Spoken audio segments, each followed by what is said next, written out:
Hello everyone, welcome back to another video. आज हम बात करेंगे spring boot scheduler cron job के बारे में। इसका हम यूज़ क्यों करते हैं और एक डेमो भी बना के हम देखेंगे, ठीक है। So basically spring boot provide करता है शेड्यूलर क्रॉन जॉब। तो इसका यूज हम तब करते हैं जब ऑटोमेटिक हमें कोई जॉब 24 आवर्स में वन टाइम या कुछ इंटरवल ऑफ टाइम के बाद से हमें एग्जीक्यूट करनी होती है। इसमें हमें कुछ कमांड देने की ज़रूरत नहीं होती है। हमें कुछ टाइम डिफाइन करना होता है। उस टाइम डिफाइन के बाद से कुछ फिक्स टाइम डिले टाइम होता है, जैसे कि आप 2 घंटे या 3 घंटे के टाइम और डे में एक जॉब को एग्जीक्यूट करना चाहते हैं। देन वो जॉब ऑटोमेटिक एक इंटरवल टाइम के बाद से एग्जीक्यूट होती है। एंड जो क्रोन जॉब होता है शेड्यूलर में, उसमें 24 आवर्स में एक आप टाइम देते हैं, डिफाइन करना हमें तब होता है क्रोन में second, minutes, hours, day and weekdays. उसके हिसाब से वो उस टाइम 24 आवर्स में एक बार ही चलता है, ठीक है। तो एक फिक्स डिले टाइम होता है। फिक्स डिले टाइम में होता है कि आप एक टाइम उसमें प्रोवाइड करा देते हैं या फिर आप मिली सेकेंड प्रोवाइड कराते हैं, उतने सेकेंड में चलता है। कुछ आवर्स का टाइम डिफाइन करेंगे, उतने एवरी आवर्स में वो जॉब चलती रहेगी। या फिर जब हम क्रोन जॉब सॉरी, जब हम क्रोन जॉब डिफाइन करते हैं तो उसमें हम कुछ जैसे 24 आवर्स में हमें एवरी डे रात में 10 बजे कोई हमें जॉब एग्जीक्यूट करानी है, ठीक है। और जॉब एग्जीक्यूट होने बाद से हमारी मल्टीपल्स फाइल एग्जीक्यूट और लोड होकर कहीं ट्रांसफ़र होनी है।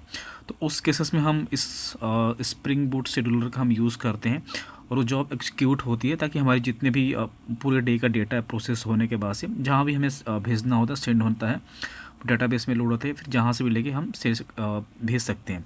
तो इसलिए हम स्प्रिंग बूट शेड्यूलर का एक हम एग्जांपल बना के देखें। ऑलरेडी मैंने प्रोजेक्ट क्रिएट कर दिया है, तो चलिए हम इसको स्टार्ट करते हैं। फर्स्ट ऑफ ऑल हम अपना एक स्प्रिंग बूट शेड्यूलिंग हमने बना रखा है। डेमो में जाएंगे, स्प्रिंग बूट का मेन क्लास में आ जाएंगे।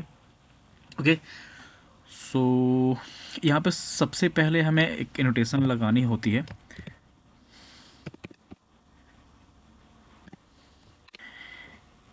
इसमें आप देखेंगे तो इस इनेबल शेड्यूलिंग हमें करनी होती है, ठीक है। आपको मेन क्लास में ये करना होगा। मेन क्लास में @ इनेबल शेड्यूलिंग आपको यहाँ पे डालनी होगी। उसके बाद से जहाँ पे हमें अपना ऑपरेशन परफॉर्म करना होगा, हम एक क्लास ऐड कर लेते हैं। क्लास को ऐड करने के लिए आप कुछ भी अपना नाम दे सकते हैं क्लास का, तो हम बेसिकली इसी बेस पे नाम देते हैं,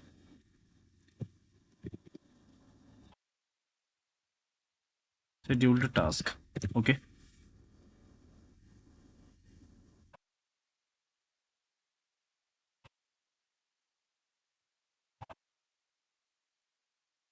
यहाँ पे हमें कुछ नहीं करना है, आगे फिनिश करना है। जैसे हमारा क्रिएट क्लास हो जाएगा, इसको हम एज द एनोटेशन ऐड कर देंगे।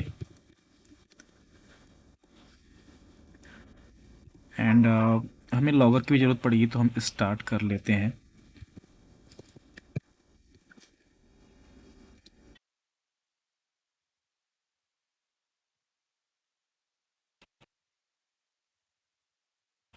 यहाँ पे आ जाएगा logger factory SLF4J and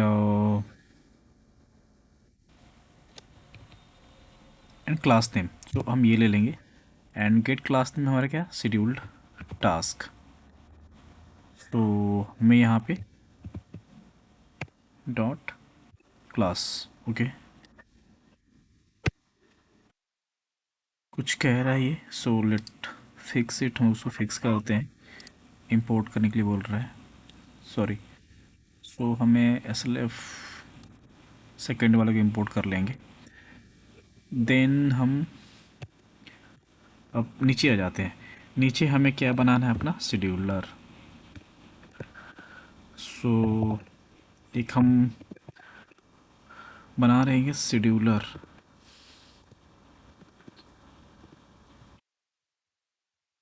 scheduler एक जॉब नाम से।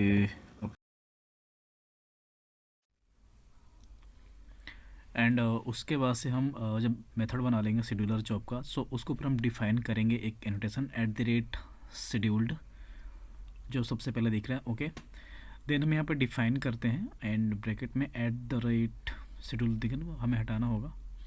एंड यहाँ पे आप देखेंगे सबसे पहले क्रोन। सो हम यहाँ पे क्रोन भी डिफाइन कर सकते हैं। सबसे जो फर्स्ट ऑप्शन दिख रहा है स्ट्रिंग शेड्यूल्ड, इसमें क्या होता है कि आप आगे देख सकते हैं कि इसके बारे में बताया गया है कि जी क्रोन डिफाइन करने के लिए आप पढ़ सकते हैं ये। ओके। एंड इसमें जो हम डिफ़ाइन करते हैं टाइम, एक्चुअली वो स्टार होता है। इसको हमें फर्स्ट स्टार भी हमें क्या डिफ़ाइन करना है, जो कि सेकेंड देखेंगे। जीरो जो डिफाइंड है वो second, minutes, hours, day of month, months होता है कि हमें इसी बेसिस पे डिफ़ाइन करना होता है। ठीक है।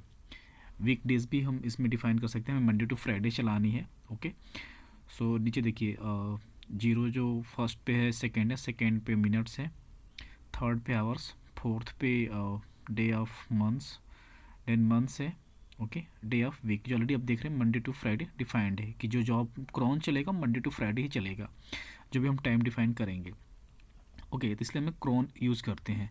सेकेंड जो हमारा तरफ फिक्स डिले होता है, इसको हम यहाँ पे यूज़ करने वाले हैं, जो एवरी 10 मिली सेकेंड पे चलता रहेगा, ये जो हमने डिफाइन कर दिया अभी। ओके। तो एवरी 10 मिली सेकेंड के बाद से जो भी हम अपना ऑपरेशन परफॉर्म करेंगे वो हमारा यहाँ पे प्रिंट होता रहता है कंसोल में अपना। ओके। लॉगर में हम डालेंगे log.info और यहाँ पे हम करंट लोकल डेट प्रिंट कराएंगे। So local date and time and थोड़ा सा स्पेस दे देंगे यहाँ पे। फिर हम लोकल डेट टाइम को कनेक्ट कर लेंगे यहाँ पे। Okay. Plus and local date, control space मारेंगे तो हमें दिख जाएगा सेकेंड नंबर पे local date time dot now, dot now. तो ये हमारे जो भी सिस्टम का टाइम होता है ना करंट लोकल, वो हमें प्रिंट करके दे देता है। ओके। सो ये हमारा हो गया एक कंप्लीट टेस्टिंग के लिए। अभी हम मेन क्लास में जाएंगे, मेन क्लास में जाके रन करेंगे जावा एप्लीकेशन। जैसे प्रॉपर हमारा रन होता है, सो जो भी हमारे सिस्टम का देखिए शेड्यूलिंग हो गया ना, लॉग प्रिंट होने लगा। सो एवरी 10 मिली सेकेंड्स में हमारा जो भी लॉगर होगा वो टाइम चेंज होता रहेगा। एवरी 10 देखिए 5:29, 5:39। ओके। अभी रात के 12:05 हो रहे हैं 29 सेकेंड एंड आई थिंक अभी मॉर्निंग कह सकते हैं, mid of night, 12:05 and 49 second.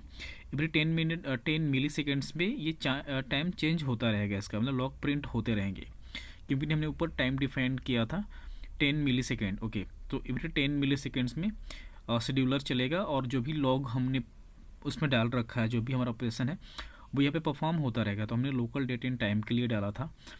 सो ये लोकल डेट एंड टाइम को ही प्रिंट कर रहा है बार बार बार बार। देखिए एवरी 10 मिली सेकेंड्स में प्रिंट कर रहा है ये। सो जो भी हमारा ऑपरेशन होता है, जैसे कि एवरी 10 सेकेंड हम डिफाइन किए हैं, तो इसको हम 1 आवर्स भी यहाँ पे फिक्स डिले डिफाइन कर सकते हैं। तो एवरी 1 आवर्स के बाद भी ये चलता रहेगा और लॉग प्रिंट होता रहेगा। फिर जो भी हमारा ऑपरेशन परफॉर्म है वो चलता रहेगा, होता रहेगा। सो फिक्स डिले में यही है कि हमने एक फिक्स डिले दे दिया कि एवरी जैसे हमने 10 मिली सेकेंड यहाँ पर दिया था, एवरी 10 मिली सेकेंड में प्रिंट हो रहा है लॉग हमारा। अगर हम यहाँ पे डिफाइन कर दें 1 आवर, सो एक्चुअली 1 आवर तो मैं आपको दिखा नहीं पाऊँगा क्योंकि वो काफ़ी टाइम हो जाएगा और वीडियो भी काफ़ी लंबी हो जाएगी। तो इसलिए एवरी 10 मिली सेकेंड्स में ये लॉग प्रिंट कर रहा है। सो ये एक डेमो एज एग्जांपल था कि शेड्यूलर हम बनाते हैं तो कैसे एक्चुअली काम करता है ये। ठीक है। मतलब बेसिक अंडरस्टैंडिंग के लिए फॉर्मेट यही रहता है, बट जो इंटरनली ऑपरेशंस परफॉर्म होती हैं वो कैलकुलेशन एंड आपके रिक्वायरमेंट ऑफ प्रोजेक्ट के बेसिस पे होती हैं सारी। अगर आप खुद से भी बनाना चाहें तो बहुत सारे आपको एग्जांपल के टाइप में मिल जाएंगे। इसका जो स्प्रिंग बूट का ऑफिशियल वेबसाइट है वहाँ पे भी इसके बारे में बताया गया है, तो उसका लिंक मैं डिस्क्रिप्शन में दे दूँगा, वहाँ से आप जाके गो थ्रू कर सकते हैं कि बेसिक अंडरस्टैंडिंग के लिए कैसे काम करता है, वहाँ पे क्या क्या चीज़ें हमें डिफ़ाइन करनी होती है। सो एक बार अगर अंडरस्टैंडिंग आपको बेसिक हो जाएगी, सो बट इसमें हम बेसिक जावा कोड ही लिखते हैं, अलग से कुछ नहीं लिखते हैं, बट इसका स्ट्रक्चर हमें फॉर्मेट पता होना चाहिए। तो एक बार स्ट्रक्चर एंड फॉर्मेट पता हो गया कि हमें किस तरह से लेके चलना है। तो आज की वीडियो इतने रखते हैं। Thank you.